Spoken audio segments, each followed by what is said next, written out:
Are the grotesques all different? Yes, they are all different, but you will find, that there will be a bear here and there will be a different bear somewhere else and another bear somewhere else. But yes, but there isn't a particular theme, if you like. We still do them. The stonemason's busy in Oxford, it's a busy job, and we use them to illustrate the history or things that have happened inside the buildings concerned. These ones over here, these are quite few. Smaller ones up here. So can you hear me? Yes. They were voted for by local school children quite recently.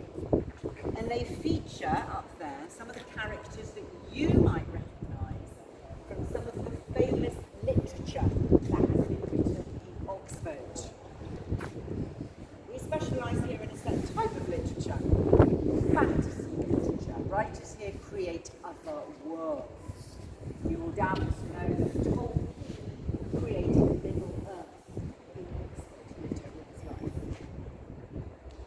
C.S. Lewis created Nonny, Tolkien's great drinking buddy. Perhaps most famous all over the world, the writer that you know as Lewis Carroll created Wonderland. Alice in Wonderland. More recently, you may also have heard of Philip Pullman and his Northern Lights. But up here you will see a few characters from those books. Can you see Tweedledee and Tweedledum from Wonderland, third in from the right? Moving along there's Aslan, three men in a boat, and at the very end is the Oxford Dodo. I don't know if any of you have been to see the Oxford Dodo yet at the Natural History Museum. Dodo is an extinct bird.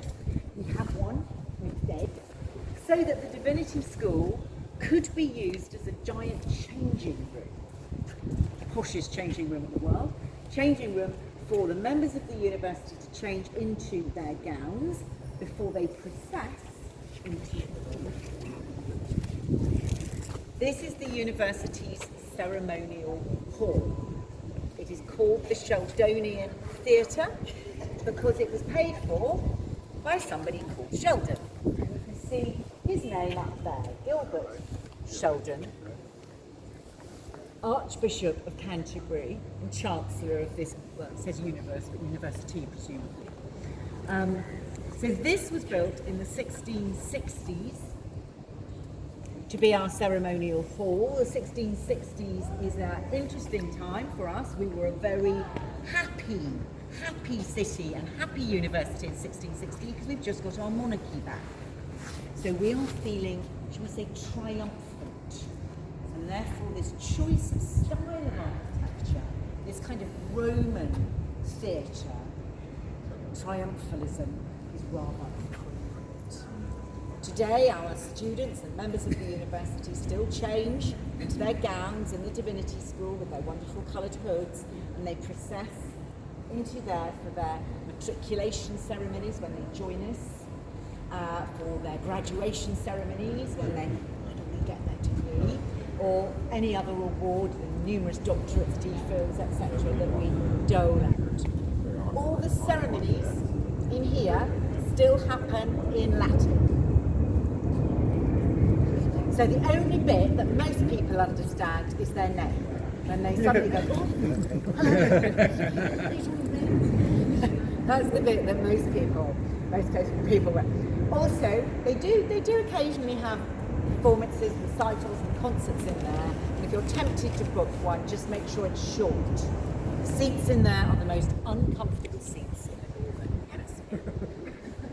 Really. Oh, that's such a good question. I have got a feeling that the capacity is almost bang on 1,000. Okay. I looked it up just the other day.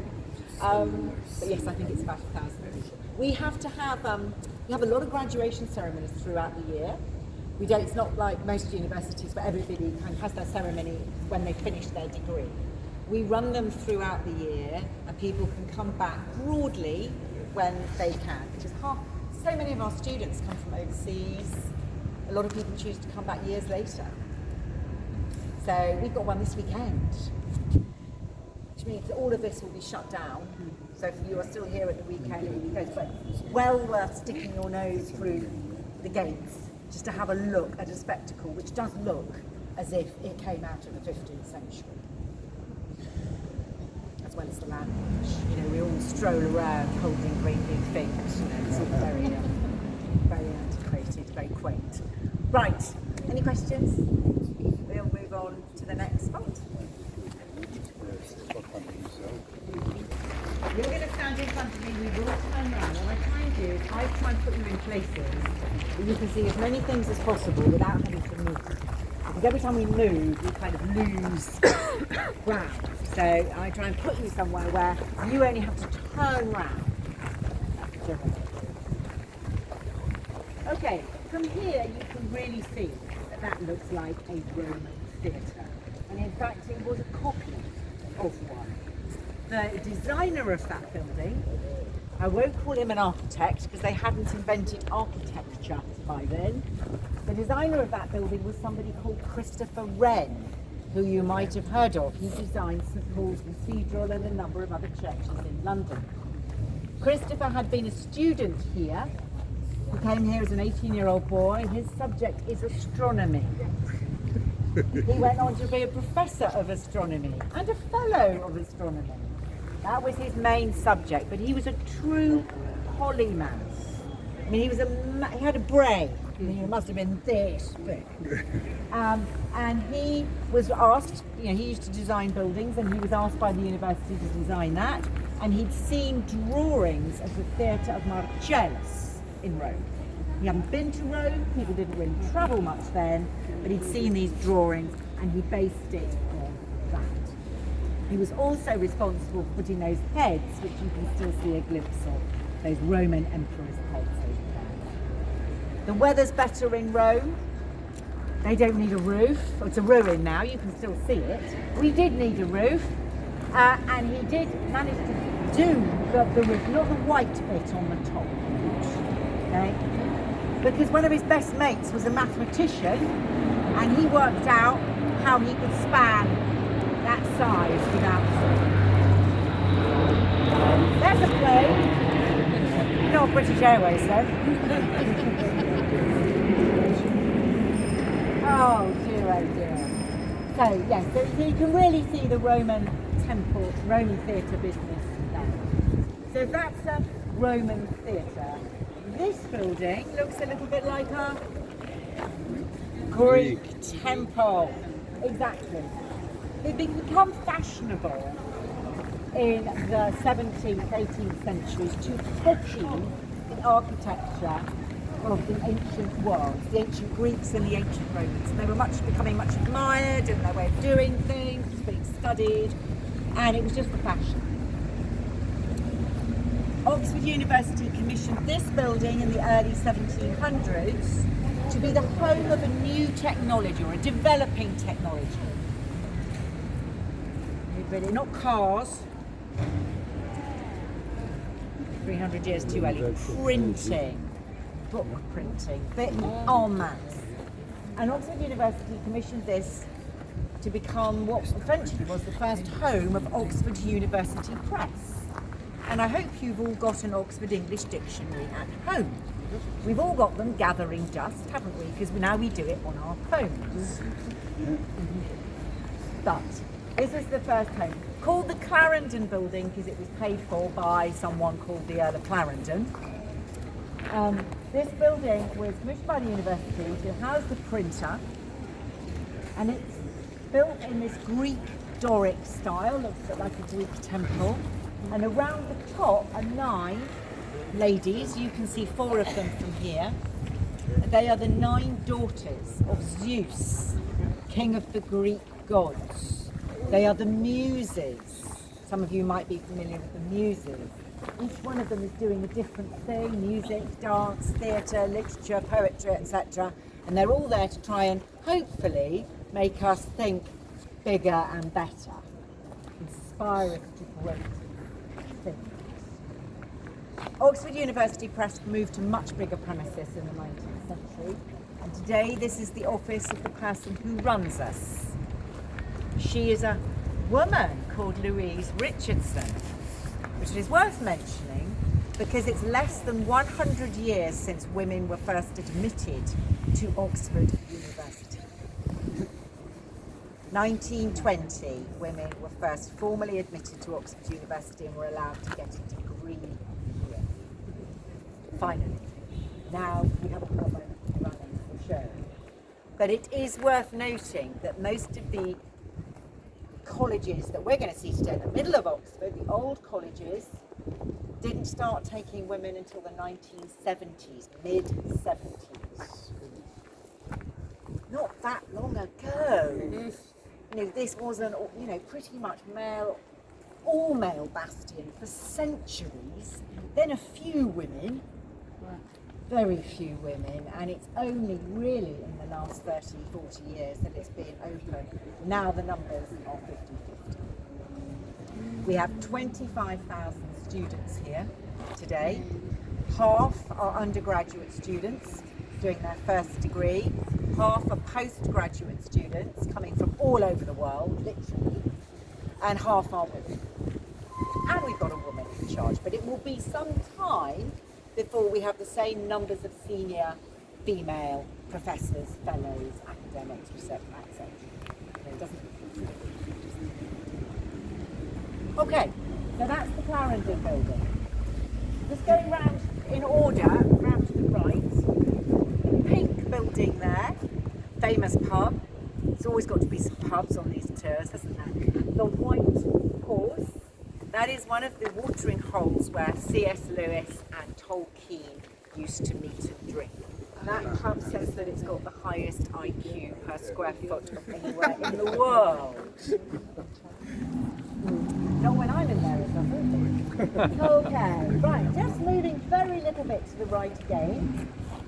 There is a building with a weather vane on the top. Can you see what's on the top of that weather vane?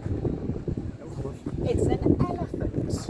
It's an Indian elephant because it's got the little ears. And that was a building, that sits on top of a building that we built in the 19th century, the Indian Institute. This is what we built, where we could train civil servants to go and run that part of the British Empire.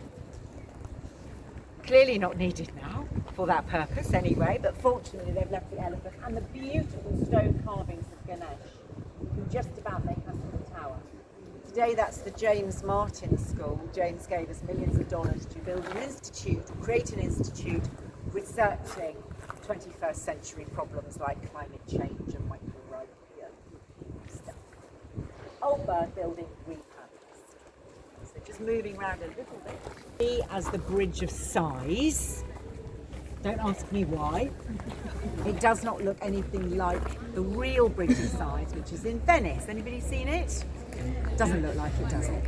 Nothing like it. It looks slightly like a baby Rialto, if it has to look like it. But it's known as being the Bridge of Sighs. Maybe because Cambridge have got a Bridge of Sighs, we felt we had to have one too.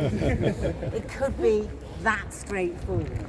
But this bridge actually is called, proper name is Hertford Bridge, because it joins two parts of Hertford College. Hertford College is another one of those 38 colleges that we have here at the university. It's only built in 1913, that bridge, which is another bit of a disappointment.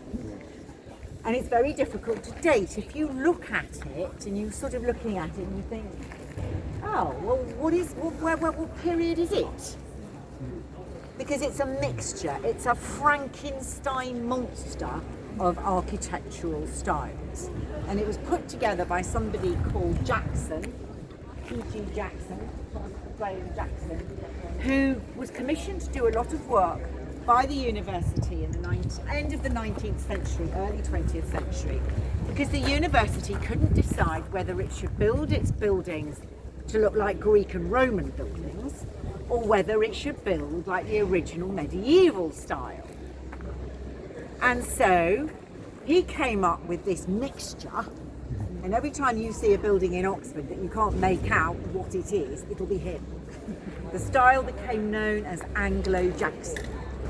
I know, as a sort of joke. But if you are a student of, proper architecture, a purist, you will be very, very dismissive of this, but he did get a baronetcy for his efforts. Immediately under the bridge, you go down to the left, there's a tiny little passage. It looks like something out of a fantasy book. Go down. You will wiggle down a lane and you'll go, why has Joanna sent us here? There is a fantastic pub down there called, you're nodding, the Turf Tavern, lots of outside seating, they do great fish and chips, locals go there, all the film stars have been there, all the presidents have been there, Clinton, Bob Hawke from Australia, he drank a yard of ale down there, you know, Bill Clinton didn't inhale, I mean they've all got there. All the film stars have been down there, and they've got lots of blackboards telling you what happened. It's also quite interesting because it sits at the foot of a very high wall, old wall, which is one of the few bits of our city wall that is left. And this inn was situated just outside that wall. So they could do stuff in there that they couldn't do in the town because it sat just outside the town walls. And I cockfighting and things like that. Any questions? What's absolutely? Why aren't there pigeons everywhere? You know what I mean? They should be. Do you mean pigeons, the birds? Yeah. I know, it's awful, isn't it? Why are there pigeons everywhere? No, well they're not. Well, but we do have a lot of pigeons, and what happens is it's wonderful when they do it. Occasionally they bring in birds of prey to take them out. Huh, how exciting is that? I want to do it at home. I really do. Yes, they spoil. I know we're going to have a pigeon moment in a minute. Okay. Right, we're going to walk. No, it's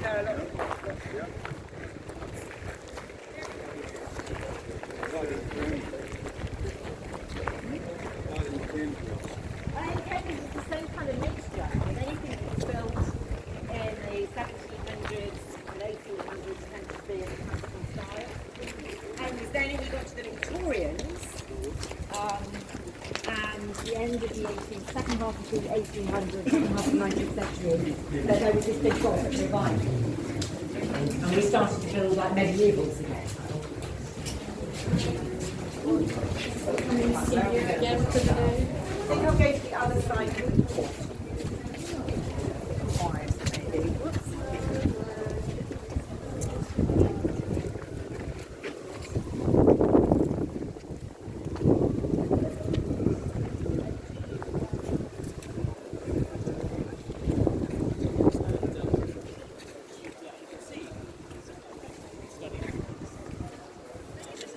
Okay.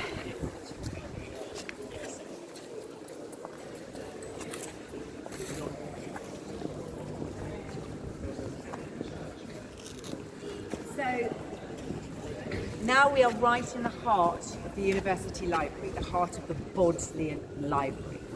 Okay, named the Bodleian because, do you remember how I told you about how that library was trashed? Right. Fast forward 50 years, things have calmed down about Queen Elizabeth is on the throne, things are slightly less chaotic, more tolerant. Somebody called Thomas Bodley, who was a James Bond of his time, he used to do a lot of spying work in Holland, actually. He made a lot of money and married a rich woman, and he'd been to Oxford University, and he went to the university and said, I'm going to restore the library, give you lots of books, lots of money, which he did, which is why the library is called the Bodley. And you can see Thomas Bodley's initials up there. You can also see them up there, and you can see them down the drain. Corner. The statue behind you is not of Thomas Bodley. TB. Thomas Bodley. That's why the library is called the Bodley. He did another great thing. He did a deal in 1610 whereby this library would receive a copy of every book published in this country.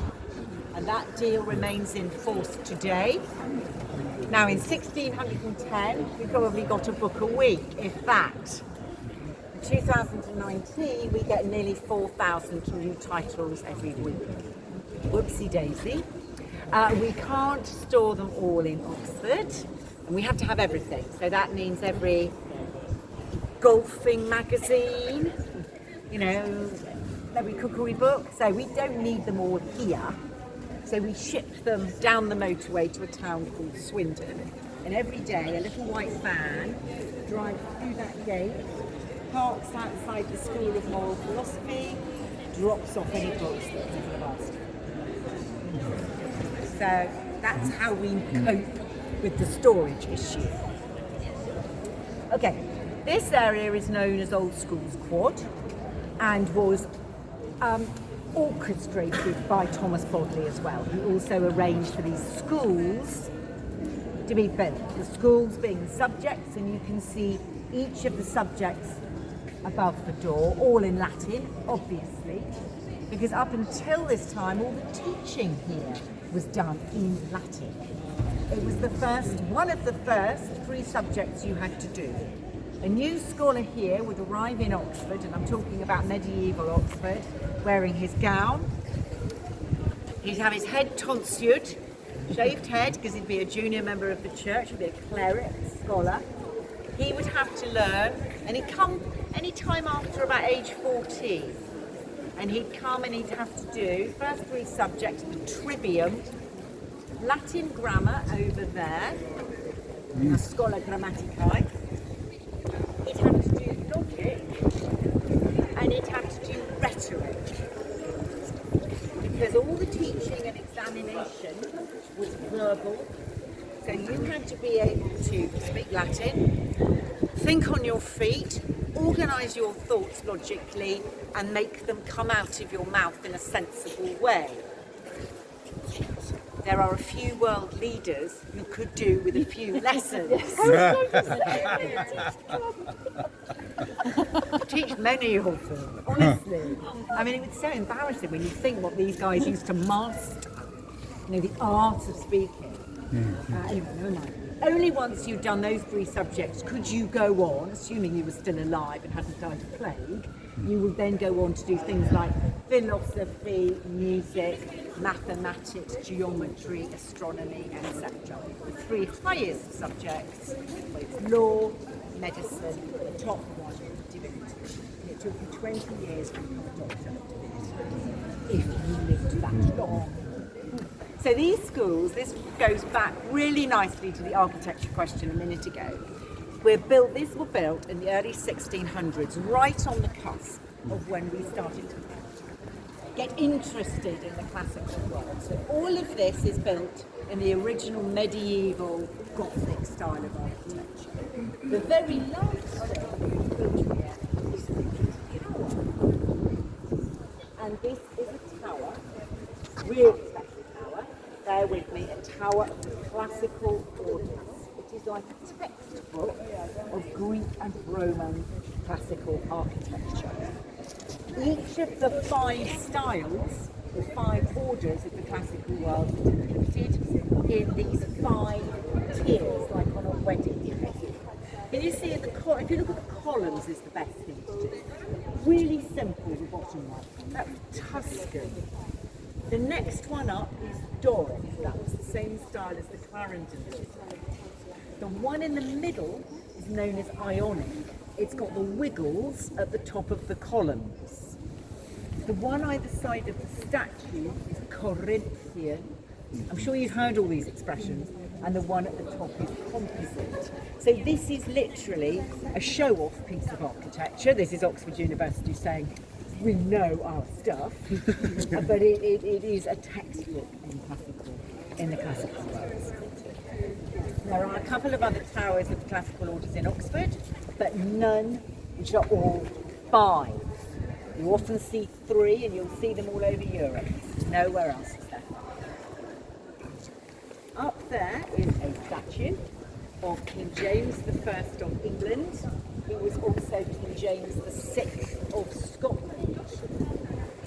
He was the first monarch who you could say reigned over what we would call the UK. Elizabeth I had no children. She never married, so the throne had to go to her cousin's son. So he's sitting up there. He's usually got a pigeon on his head, and there is evidence that he has recently had a pigeon on his head. Okay. He was quite a bright man, unlike perhaps our royal family today. Am I allowed to say that without getting my head chopped off? He was an academic. He was the guy who organised for the Bible to be translated into English, and we still use the King James Bible in Anglican worship today.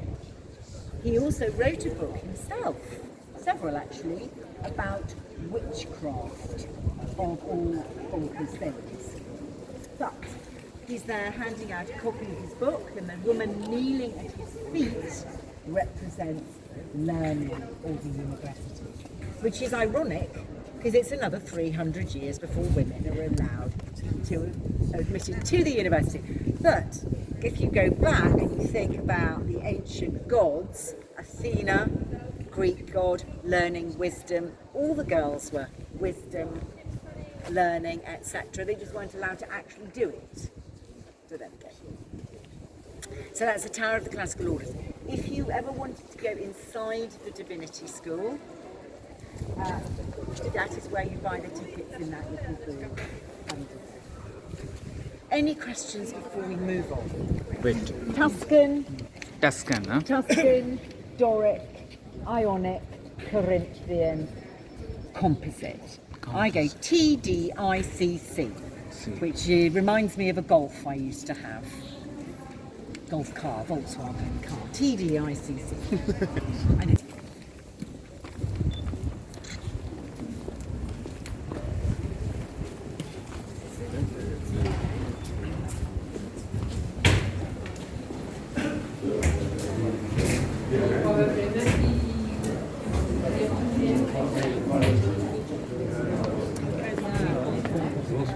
Dit is wat moeilijk, omdat zij Italiaans